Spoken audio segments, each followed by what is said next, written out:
I've been really on my own when I think about it.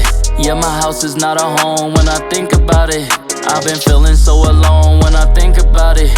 Yeah, nobody really got me when I think about it. Alright, y'all, so we just did a video about the moon, about astronauts and the experience that they had on the moon and in space and stuff like that. And in that video, I said that, you know, we haven't returned. Like, we haven't gone back up there, and there's a reason why. And that video kind of explained to me and confirmed to me the reasons why, right? But this video here that I found this is why NASA never returned to the moon. And I think this is going to go in depth of why we actually never returned. So I can't wait to jump up in it, man. The summer of 1969 was an eventful one. It was a season of good and bad. Saran was convicted of murdering New York Senator Robert F. Kennedy. The last episode of Star Trek aired. The Beatles snatched the top song on Billboard's list. President Nixon pulled out 25,000 U.S. troops from Vietnam. The Manson murders happened, and a hurricane claimed the lives of more than 250 people. These are only a few of the most historic and memorable moments of that year. An unforgettable summer indeed. But the zenith of the summer of '69 was perhaps the Apollo 11 mission. On May 18th, the Apollo 10 mission was launched. The National Aeronautics and Space Administration commenced the mission in preparation for Apollo 11, another attempt by the United States to step on the moon. And on July 20th, 1969, Mission Commander Neil Armstrong and crewmate Buzz Aldrin became the first and second astronauts to step on the moon. With the success of the Apollo 11 mission, it was expected that NASA would once again launch another moon landing project. And yet, it never happened. Behind the historic event and all the glory are setbacks that could have easily ended the mission prematurely, or ended the mission disastrously. It turns out that there are several reasons why we haven't pursued going back to the moon. Let's dive into the little-known details of the famous moon landing and figure out the reasons why we haven't launched another moon mission. From the takeoff to the aftermath, here are 15 secrets about the Apollo 11 moon landing. Let's go. Number 15. The Apollo 11 was an impressive feat itself.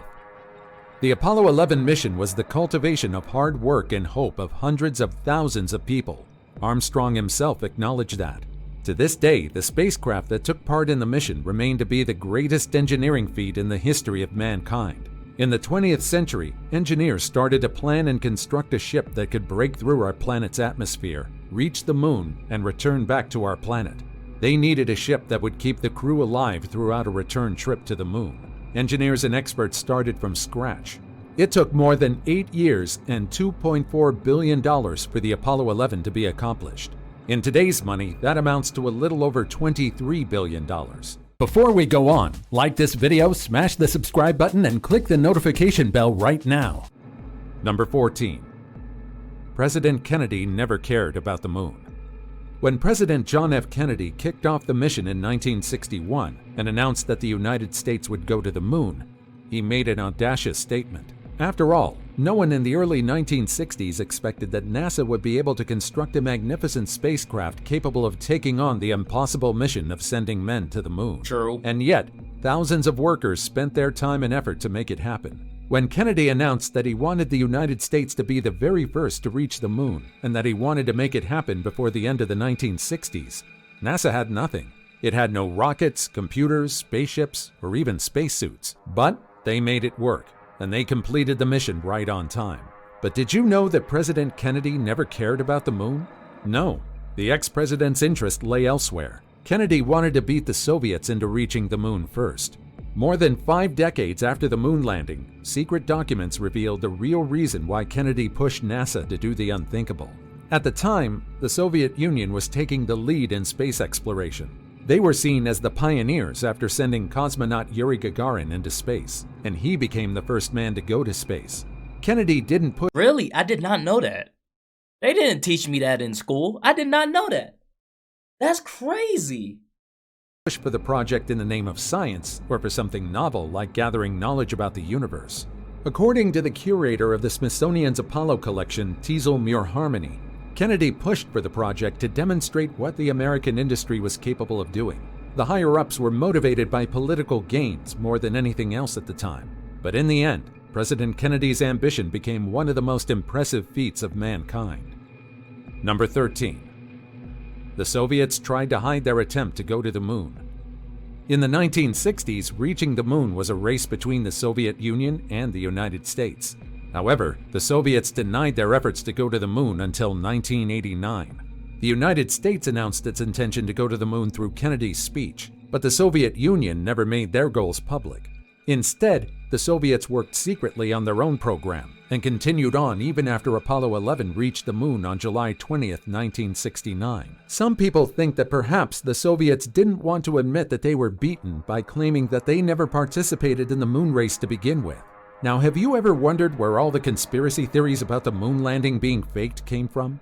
The space race was one of the reasons why some people think that the moon landing was faked.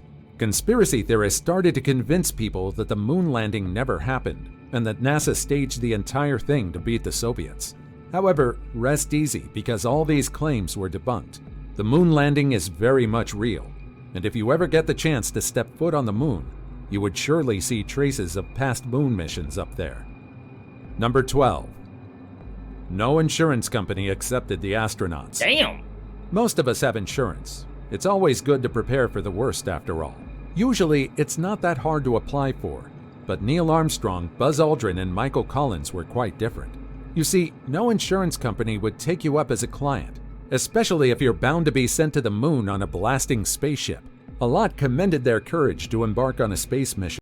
That sounds like something that the government should take care of, though. You know, like if anything so was to happen, like you'll get paid, like your family will get paid this much amount of whatever. It seems like that's something the government should taken care of. Like, why do I have to go out and seek insurance for something you want me to do? Like, I don't know. That's to me, that just seems like something they should have taken care of. But most of the insurance companies were sure they would suffer a huge loss if they made a deal with any of the astronauts. In short, they believed that they would not be returning from the mission. No one wanted to offer life insurance to the astronauts, so the three decided to be creative. The astronauts knew that there was a demand for their signatures. Online selling and auctions didn't exist back then, but they knew that regardless of their safety, their signatures would cost a lot of money. A month before Apollo 11 was set to be commenced, the three astronauts were quarantined, and they spent their time signing hundreds of covers. It was their own way of life insurance. Their postmarked autographs were supposed to be sold by their families should something happen to them in space. In the end, the Apollo 11 mission was a success. That's so crazy, The three astronauts came home safely, and the autographs they left behind still gave enough funds to their family. Today, a single insurance autograph can cost as much as a whopping $30,000. Number 11. Spacesuits were created by a lingerie company. Everything used in the Apollo 11 mission is hailed as an engineering marvel, so many people are often stumped upon hearing that the spacesuits that Neil Armstrong and Buzz Aldrin wore during the moon landing were made by a lingerie company. Yes, you heard that right. Armstrong was wearing a custom-made spacesuit model A7L serial number 056 during the mission. At the time, it cost around $100,000, and in today's money, that would be more than $670,000. They didn't cut costs on the spacesuit. It was meant to protect the astronauts from the lunar temperature, which goes from a scorching 240 Fahrenheit in sunlight to a freezing minus 280 Fahrenheit in the shadows. This suit was also meant to shield them from solar ultraviolet radiation, which could be lethal to man. There was no room for error in the creation of the spacesuit, and even a small error in the stitching would cause it to be rejected. It was quite easy to make something that could withstand extreme temperatures and shield the astronauts from micrometeors, but the biggest challenge was making something that was flexible. The spacesuit makers were tasked to create a durable suit, but that could still give the astronauts flexibility and nimbleness. The astronauts needed to climb, bend, twist, and move their arms comfortably while on the moon. The International Latex Corporation in Dover, Delaware was the suit's creator, but the one that figured out how to solve the problem of flexibility was Playtex, a famous maker of bras and girdles in the 50s and 60s. Who knew that creators of female undergarments would solve the dilemma of a flexible spacesuit? Number 10. Astronauts trained rigorously. The making of all the tech needed to reach the moon wasn't the only daunting part of the Apollo 11 mission. The astronauts tasked to step foot on the moon also underwent extreme preparation. Armstrong, Aldrin, and Collins all underwent trips nationally and internationally to prepare their bodies for entering space. They trained in several sites, including Arizona, Texas, and Nevada. The astronauts trained and practiced collecting and analyzing rock and soil samples until it became muscle memory. They dug trenches, drove core tubes into the soil, and did other training to make sure they would be able to collect samples properly. However, the most challenging thing was to undergo the G-force training. They needed to maneuver themselves in zero gravity, and they needed to be able to do everything from moving from one place to another to planting a flag. Astronauts were suspended sideways, and they were tasked to walk along a wall to imitate the lower gravitational pull of the moon. Number 9. The Saturn V rocket almost exploded. Saturn V is a retired American super heavy-lift launch vehicle created by NASA. It was the one that launched Apollo. Didn't one of them did explode? Or am I tripping? Because I'm sure that it was like on like national TV or something when everybody was watching the spaceship take off and the shit exploded. Y'all correct me if I'm wrong, but I'm pretty sure that happened. Apollo 11 during its takeoff. However, NASA officials feared that it would blow up the spectators around the area because of an incident in 1968. At the time, Apollo 6 was launched as a test flight, and the massive rocket almost broke apart. In 1965, two engineers claimed that if an explosion ever occurred, it would create a massive fireball that was about 1,400 feet wide, with temperatures of up to 2,500 degrees Fahrenheit. A lot of people gathered around the rocket in the Apollo 11 liftoff, but NASA still decided to take a few precautions. Most of the VIP guests were sealed 3.5 miles away from the pad during the liftoff, just in case something happened. Fortunately, Saturn V stayed strong, and none of the spectators around the perimeter were harmed. To this day, the mighty Saturn V is still the largest and most powerful rocket to complete its assigned mission without any deaths or problems. Number 8. Armstrong was too good of a pilot. After the liftoff, the success of the mission mostly relied on Neil Armstrong's capability. Before he was involved in the mission, Armstrong was a naval aviator, engineer, and test pilot. He was often commended for his piloting skills, and even Buzz Aldrin hails him as the best pilot he has ever known. However, did you know that Armstrong's perfectly piloting skills almost endangered him and his companion?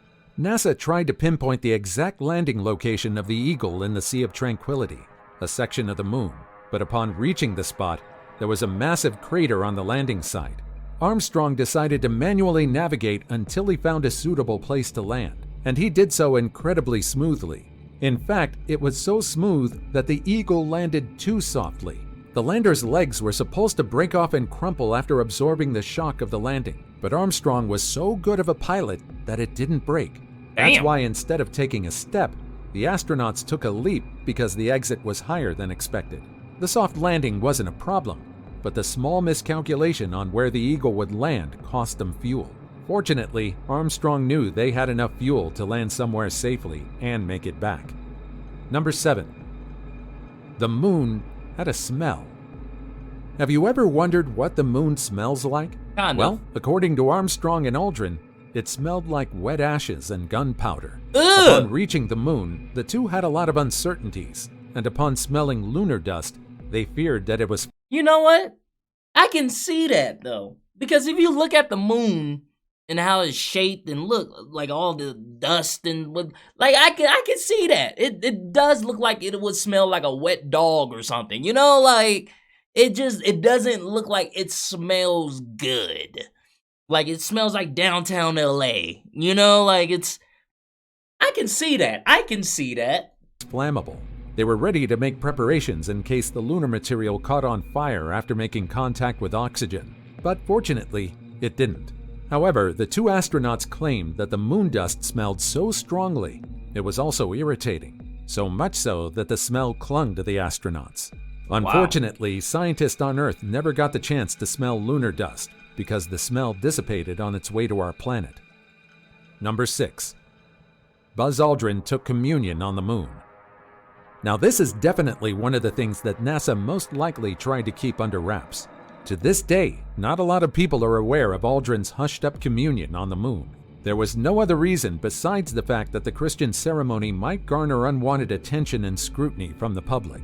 Buzz Aldrin wasn't the first person to ever pray in space, but he was the very first, and most likely last, to take part in the first Christian sacrament on the moon. He did the unthinkable. He took sacred bread and wine blessed on Earth and performed the Holy Communion on the moon. Aldrin did it while preparing to walk out of the spacecraft and be the second person to walk on the moon. As Aldrin requested for a few moments of silence and for the listeners on ground control to give thanks in their own way, Armstrong watched quietly and did not participate. NASA kept the entire thing mostly a secret in fear that it would cause the same incident as what happened on the Apollo 8 mission, when NASA was sued after astronauts read a passage from the book of Genesis.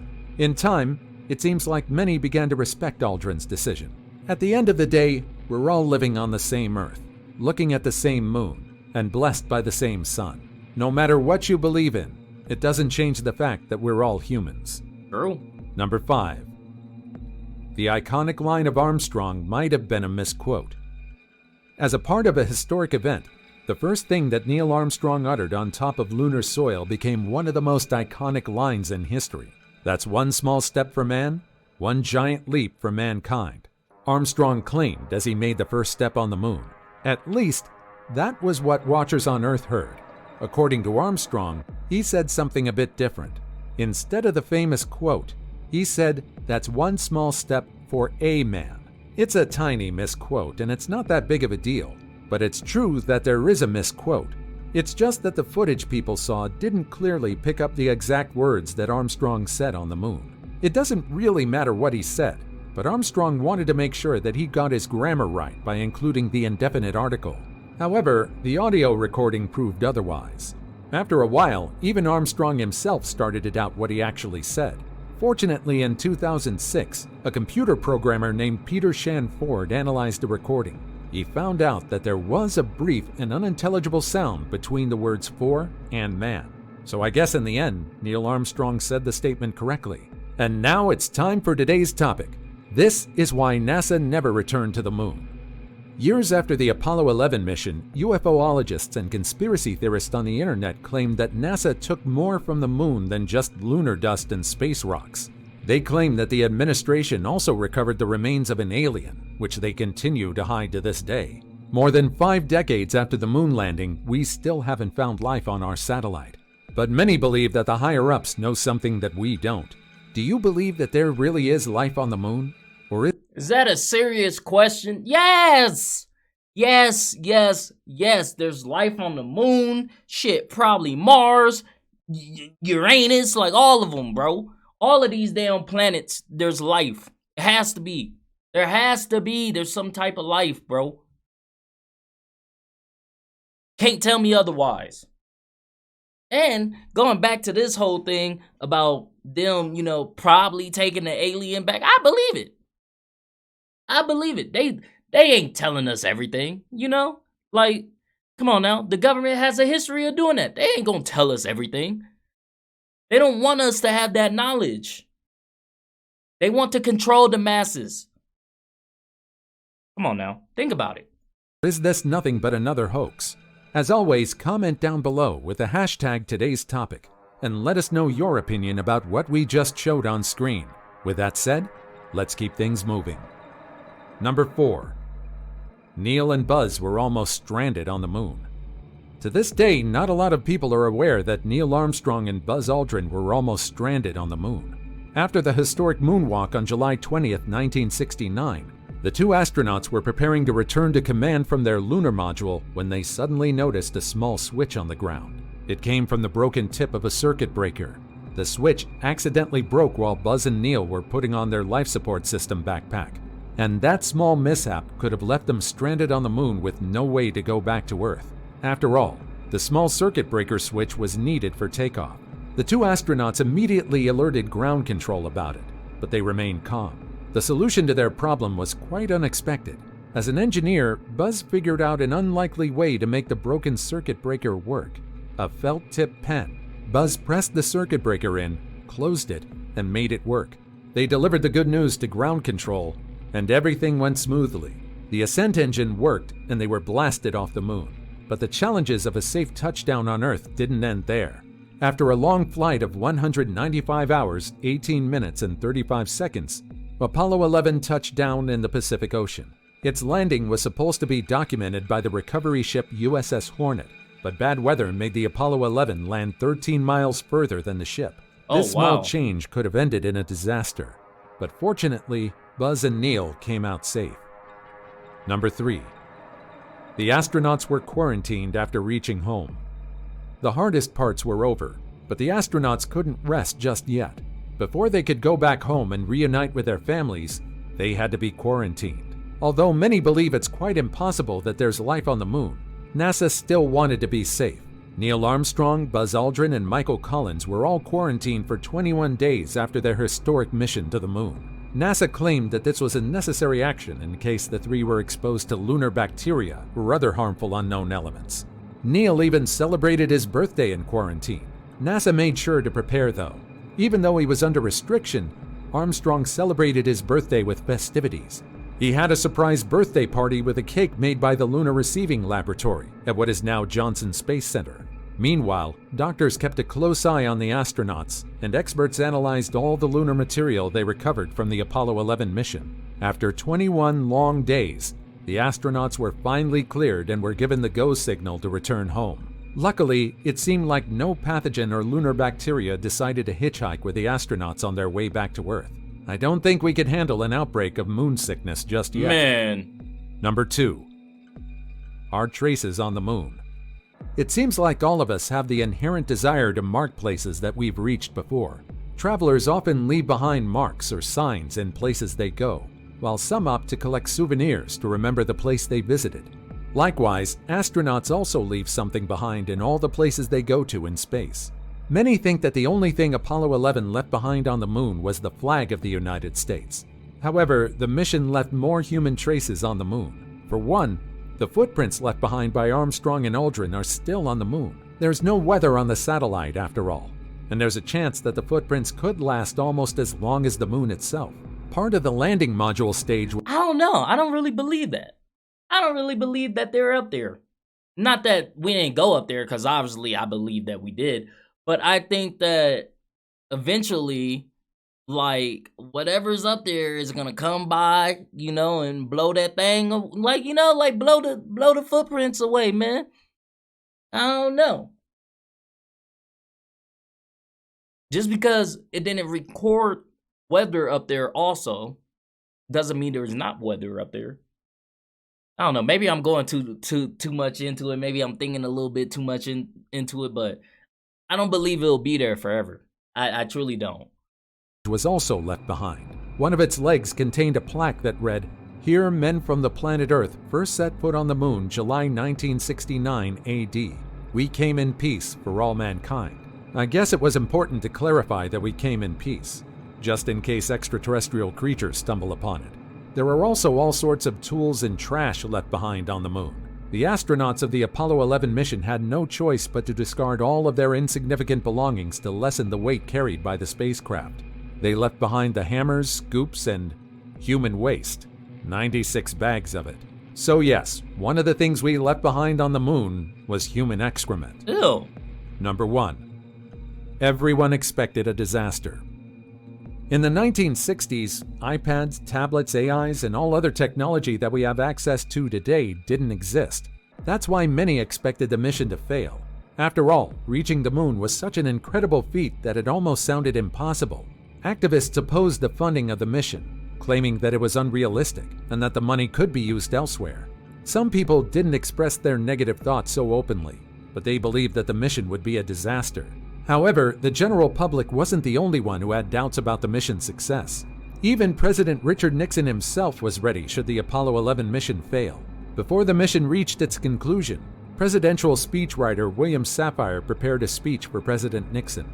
It was a statement that should have been said if the mission ended in a catastrophe. It involved discussing the risks of space travel and perhaps acknowledging Neil Armstrong, Buzz Aldrin, and Michael Collins. Many waited for Apollo 11's takeoff from the moon with bated breath. Many believed that the mission was a one-way ticket and that the astronauts wouldn't be able to return back. Fortunately, this space failure speech will forever remain undelivered. It might take a while before we embark on another iconic space mission, but day by day we continue to learn more about the universe we live in, thanks to astronauts and the space probes that roam in space.